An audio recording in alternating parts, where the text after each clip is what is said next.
Let me ask you, do you ride your bicycle all year round? If so, where do you live? See, if you're in a state or country where winter is mild, it's not a big deal. You just keep riding your regular bike and probably wonder what the fuss is about. But what about those places that get a harsh winter, like Canada for example? This video is part 1 of a series. It will show what only a couple of winters have done to Georg Schlagheck's bike. Watch carefully and please comment on how you would avoid this kind of decay. Enjoy! Winter cycling is great, right? The cold isn't really that bad, and we have studded tires, heated gloves, pogies, and merino wool. Just spend a few $100s and your winter ride is going to be fantastic. Of course, there'll be days when it's best not to ride, but for the most part, you could keep using your bike for everyday transportation. Oh, and here in Edmonton, Alberta, the city is going to help you manage because they'll throw a bunch of corrosive chemicals and sand on the trails and roads so you'll have better traction. Safety above all, right? Hello and welcome to my channel. My name is Georg Schlagheck. And I have to confess something. Last winter, or at the end of last winter, it was in April, I believe, or the end of March, something like that. Anyways, when the weather got nice, I rode my winter bike home one last time and the rear hub basically just fell apart. Ball bearings came out or whatever. It was so loose, I could barely push it home. It was so bad. Actually, I think I kept riding it, not caring, because who needs a winter bike when the weather gets nice? Yeah. So then I figured I'd have all summer to fix this, no problem at all. And here's the confession. I haven't touched it since that day. I put it in the hangar in the shed, and there it is still.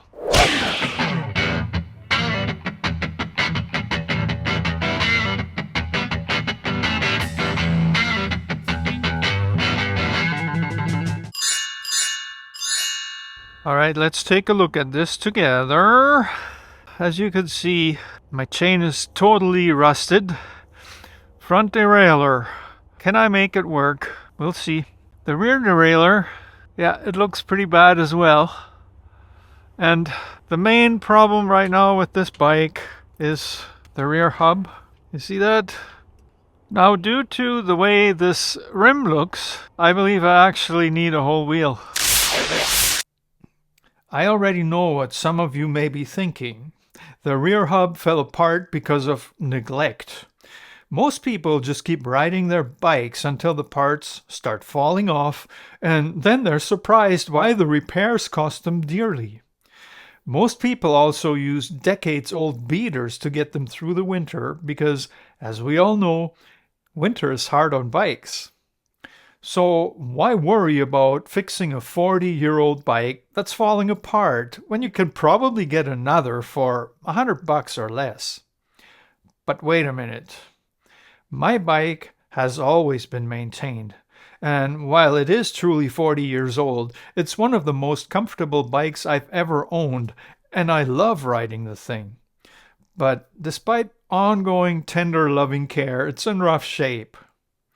Let me show you what I'm talking about.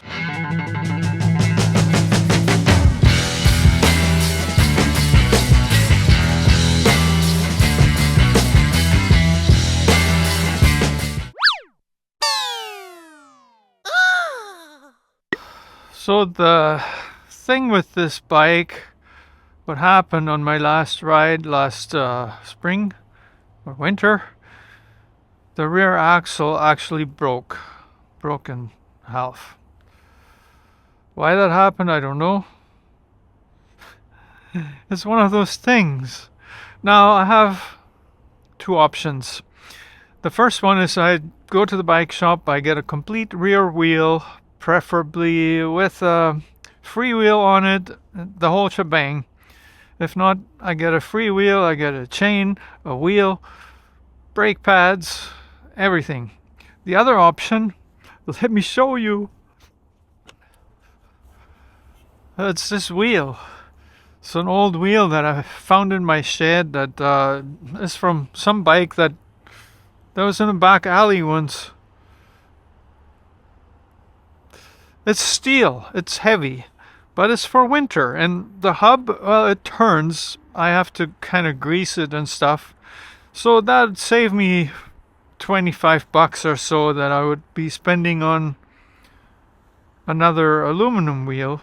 This isn't in great shape, but it's for winter. I don't want to ride fancy aluminum stuff in the winter because it gets wrecked anyways. Maybe this'll work. What do you think? I'm not sure. Well, I have to admit that taking care of the problems earlier could have prevented some of the corrosion that likely happened over the summer when this bike was hanging inside the shed and some of the corrosive chemicals that hadn't been washed off properly were doing their thing.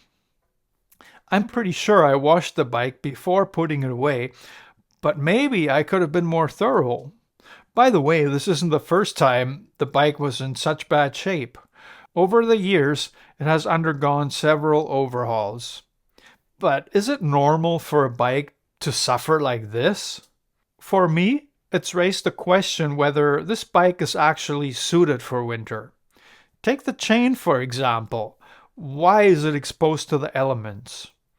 I remember having to put ridiculous amounts of lubricants on it, sometimes only after 1 or 2 rides, just to keep it moving smoothly. The derailleurs are almost the same way. Would you believe they were bright and shiny not even that long ago? And I don't even ride the whole winter in Edmonton, as Barbara and I usually try to get away for an extended period. There has to be a better bike than this to withstand the elements. Oh, the brakes are terrible as well. This bike was converted to V-brakes years ago and they work exceptionally well in the summer. In the winter, I only use the rear brake, and you can see the wear it caused. What do you think? Is my winter maintenance too little? Is this bike simply not well suited for winter? Perhaps the road, trail, and bike lane conditions are extremely bad here in Edmonton. Or is it a combination of all 3 of those? I have to tell you that I'm really struggling with this.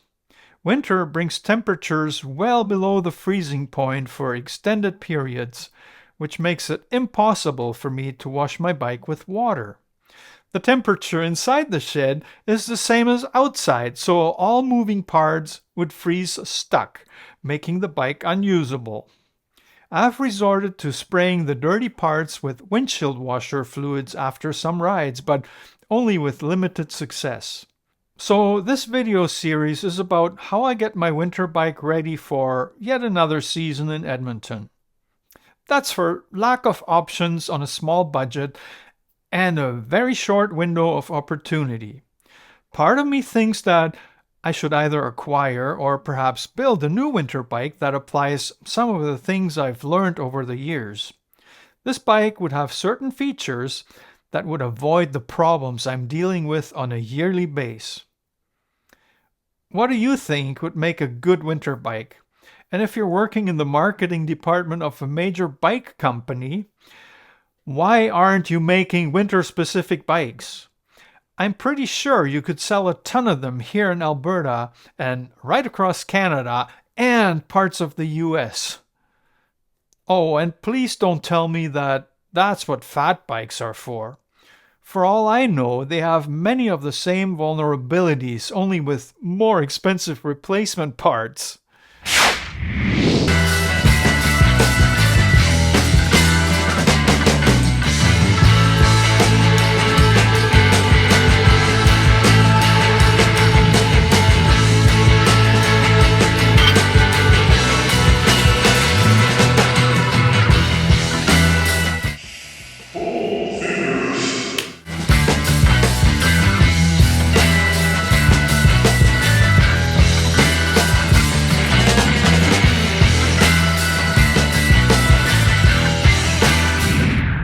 So now that I've told you about my struggles with winter cycling, why not watch my comprehensive video on winter cycling, where I give you all kinds of tips and come across so confident that you'll totally forget all my confessions.